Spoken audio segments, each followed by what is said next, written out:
Seja bem-vindo ao Petcast História, o podcast oficial do Programa de Educação Tutorial do curso de História da Universidade Federal Fluminense. Trabalhadores do Brasil, porque entende que o inimigo é uno. Assim sendo, declaro vaga a presidência da República. Filhotes da ditadura! Todas as fronteiras da Alemanha Oriental estão abertas. Vai todo mundo perder. Isso é uma mentira, é uma pantomima, uma patuscada. Bom, eu tô um pouco nervosa porque geralmente eu não mostro meu rosto, né? Eu só falo isso pro microfone.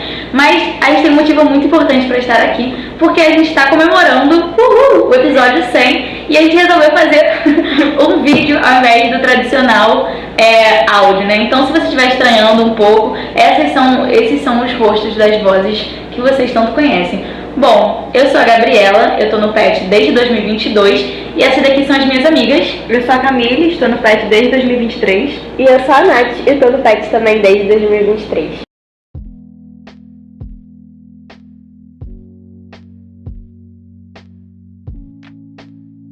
E a gente vai falar um pouquinho sobre o que é o PET, como o programa atua, o que a gente faz, enfim, um pouco de tudo.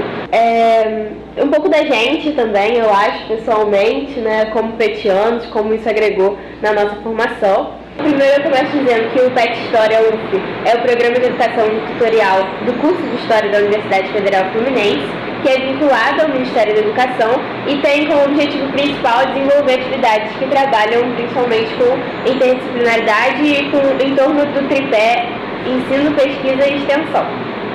E a gente se chama carinhosamente os integrantes de petianos, e os grupos PET estão presentes em várias universidades e atuam com grupos de 12 bolsistas e até 6 não bolsistas. E eles são sempre orientados por um professor, que no caso é o tutor, e no nosso caso especificamente é uma tutora, que é a professora Renata Vereza. O PET também tem muitos aspectos interessantes, então quando a gente pensa nos outros programas da faculdade, a gente trabalha principalmente com um grupo muito grande, então a gente consegue reunir uma quantidade muito grande de pessoas diferentes também, em diferentes percursos, que tiveram diferentes percursos, tanto na vida pessoal, tanto na faculdade, em períodos diferentes na faculdade, e isso agrega muito na nossa formação. Então a gente tem também a chance de estar fazendo muita troca, muitas questões diferentes, um olhar muito amplo sobre as coisas. E no curso de História isso é muito legal, porque acho que diz respeito muito às diferentes abordagens teórico-metodológicas, a diferentes objetos de estudo que fazem muita diferença nessa nossa convivência. Então a gente tem gente que trabalha com história social, história econômica, tem gente pesquisando religião na Europa medieval, ditadura em pequenas cidades, e eu acho que a gente acaba ficando num lugar de muito privilégio assim na faculdade, de ter a chance de lidar com tudo isso, assim, e de trabalhar com ensino, pesquisa e extensão durante tanto tempo, porque o PET não tem limitação também de quanto tempo a gente pode ficar no projeto, né? Então não é só um ano, só 2 anos, então acaba que ele pode te acompanhar nessa formação, e eu acho que isso é muito bacana. Um dos pontos que eu acho mais interessantes dentro do PET é a certa liberdade que nós temos de realizar os projetos junto à nossa tutora. Então, por exemplo, atualmente nós temos 2 principais projetos, que é o PETcast, que é esse programa que nós estamos conversando com vocês, e o Mais História, que é o nosso projeto vinculado à sala de aula, educação. Então a galera do Mais História sempre está ali com os pés dentro da sala de aula, desenvolvendo os projetos, como a última oficina que eles realizaram, que é o ofício do historiador, que eles ensinam as criancinhas a serem mini historiadores, e também da oficina Olimpíadas de História, onde eles orientaram alguns alunos que participaram dessas Olimpíadas. Esses projetos são muito importantes para o nosso desenvolvimento mesmo, enquanto acadêmicos aqui dentro. Além desses 2 eixos, nós também temos o eixo da pesquisa, que atualmente estamos iniciando uma nova pesquisa que está focando nas questões da violência contra os professores de História. Então nós estamos realizando levantamentos de dados desses ocorridos dentro de sala de aula, para começar a tocar essa pesquisa. A gente fez a outra pesquisa que foi sobre o uso do conceito de liberdade na sala de aula, que trouxe muito disso, né? A gente estava tendo muitas discussões, muitas conversas sobre esse avanço do neoliberalismo e a influência disso na sala de aula, e foi quando a gente pensou em conversar com os professores e entender como aquele conceito de liberdade estava sendo usado em diferentes temáticas, em diferentes temporalidades. Além desses projetos, nós também temos alguns que são realizados de formas periódicas, como a tradicional oficina de escrita acadêmica, que é realizada todo semestre, principalmente para os calouros, e ali, além de explicar para eles o que é BNT, como funciona a escrita de um artigo acadêmico, de um trabalho acadêmico, nós também acolhemos eles, tiramos um pouco das dúvidas, explicamos também como que funciona um pouco a dinâmica do curso de História aqui na UF, enfim, e conversamos bastante com eles, né, realizamos essa troca. Além disso, também temos um projeto muito interessante que realizamos basicamente todo semestre ou uma vez no ano, que é o Cinepet, que nós transmitimos um filme ou um curta e chamamos um professor especializado nessa temática para estar dialogando e realizando um debate. Então é sempre um evento muito interessante e que permite também que a gente tenha contato com os outros PETs, né? Atualmente os PETs que a gente tem mais contato e realiza projetos é o Geografia, o Economia e o Inter. Então é sempre uma forma muito interessante ter essa troca de áreas de conhecimento. Tem um evento muito interessante que nós realizamos em 2023, se não me engano, 24, que foi o evento do colapso ambiental, né, da temática colapso ambiental, onde nos juntamos ao PET Economia, PET Geografia e PET Inter. Então, cada convidado trouxe a sua perspectiva do conhecimento dele, então um de cada área, para dialogar sobre a mesma temática. E isso é muito rico, né, até mesmo para a nossa universidade. E uma coisa que eu acho, assim, muito legal, eu não sei vocês, mas uma coisa que o nosso PET tem, e outros PETs eu vejo isso também, é que a gente claramente tem um pensamento político e uma reflexão política dentro do PET, né? A gente pensa muito sobre o lugar que a gente ocupa na sociedade e no curso, na universidade, para poder pensar o mundo que a gente está vivendo, né? A gente é estudante de história, né? Nós somos cientistas, né? Historiadores de informação, professores de informação, então a gente tem que pensar muito nisso, né? Porque a gente vê o contexto que a gente está inserido, de onde a gente parte quando a gente fala, e a gente para pensar sobre o que a gente vai fazer, né? Então eu acho muito legal essa questão dessa formação política que a gente passa dentro do PET também, porque a gente, como a Nath falou, a gente entra muito cedo, muitas vezes, no começo da graduação a gente entra no PET e a gente não sabe nada da universidade, a gente não sabe nada de como as coisas funcionam, e a gente vai ganhando essa consciência aqui dentro do PET, né? Eu acho que o PET, ele é um espaço que, assim, não de uma forma político-partidária, mas a gente tem claramente um posicionamento político, e isso aparece em diversos momentos, pelas próprias temáticas que a gente traz para o PETcast, né? Então a gente vai falar de questão LGBT, a gente vai falar sobre racismo, então a gente está declarando ali um posicionamento em relação a essas questões, né? A gente tem que pensar constantemente sobre o cenário que a gente está vivendo, né?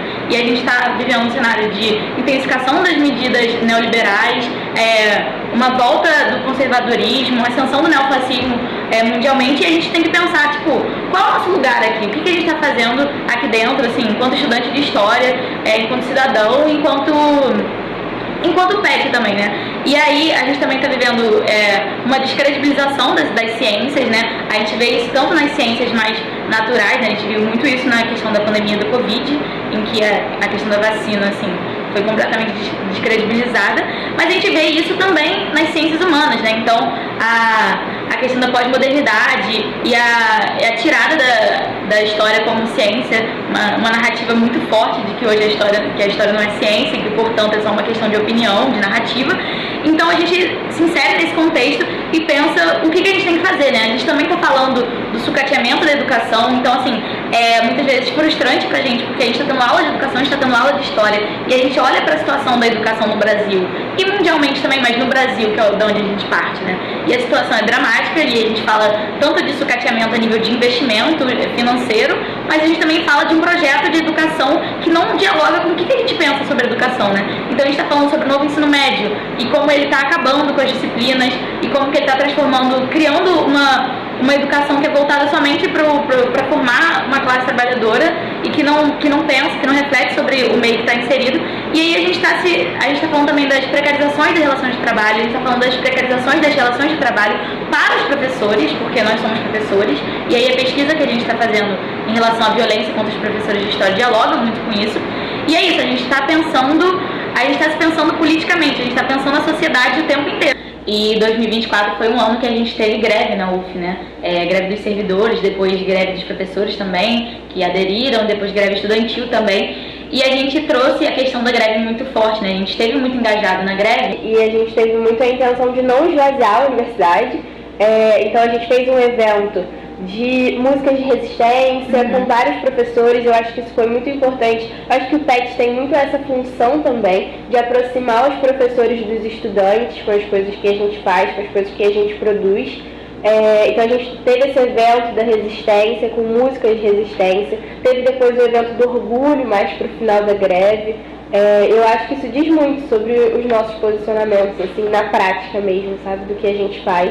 E a gente faz muitas parcerias também, como a gente já falou com os outros PETs. Eu acho importante falar, dar esse enaltecimento também para os outros PETs, porque eu acho que é uma característica também que acompanha alguns dos grupos PET que a gente tem contato, né? Então, por exemplo, o PET Economia, o PET Inter, eu acho isso bem bacana.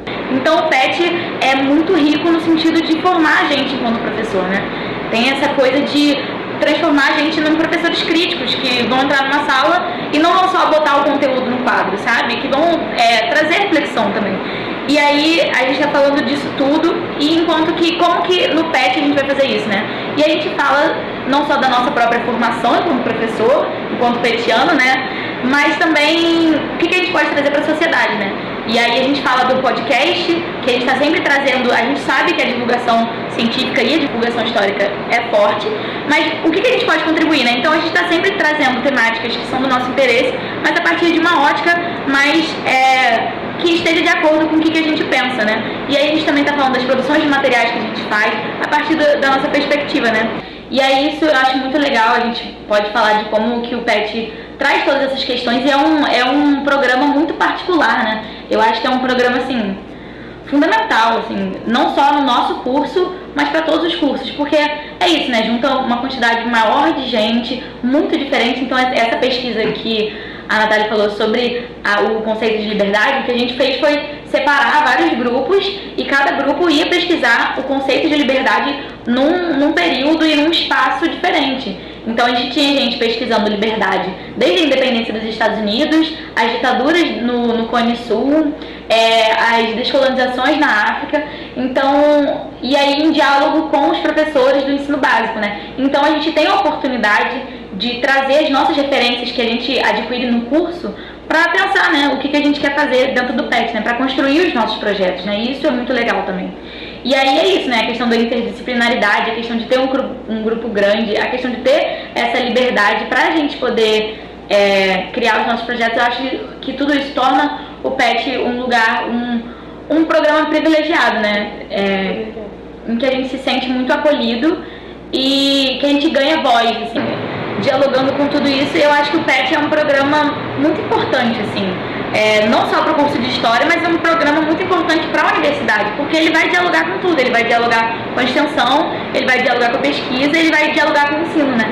E aí, juntando tudo isso com tantas pessoas, eu acho que é um programa muito único, né? Que te dá a oportunidade de fazer isso. Eu acho que todo mundo se desenvolve muito desde que entra no PET. Todo mundo aqui consegue pensar em quando entrou e o quanto que a gente mudou, o quanto que isso foi importante para nossa formação, né? Tanto nossa formação individual, como o que a gente está passando para frente, né? O que a gente quer da nossa profissão, o que a gente quer enquanto historiadores, o que a gente quer enquanto professores. E o PET eu acho que é essencial e torna a gente, professores historiadores, muito melhores, assim, muito mais completos. E eu acho que isso é quase que um manifesto em defesa do PET, né? Esse episódio sempre pra trás. E aí, fiquem acompanhando aí para saber mais sobre o PetCast. E a gente vai contar um pouco da nossa história ao longo desse episódio, da história do programa, se aprofundar um pouco mais no que Mais História faz, no que o PetCast faz, que eu acredito que vocês sabem muito bem, porque se eles estão ouvindo a gente é porque eles já sabem. E falar também, mostrar um pouco como são as nossas reuniões, um pouco da nossa tutora, o grupo como um todo. Então, termina de assistir aí, termina de ouvir e a gente vai ver. Sem spoiler.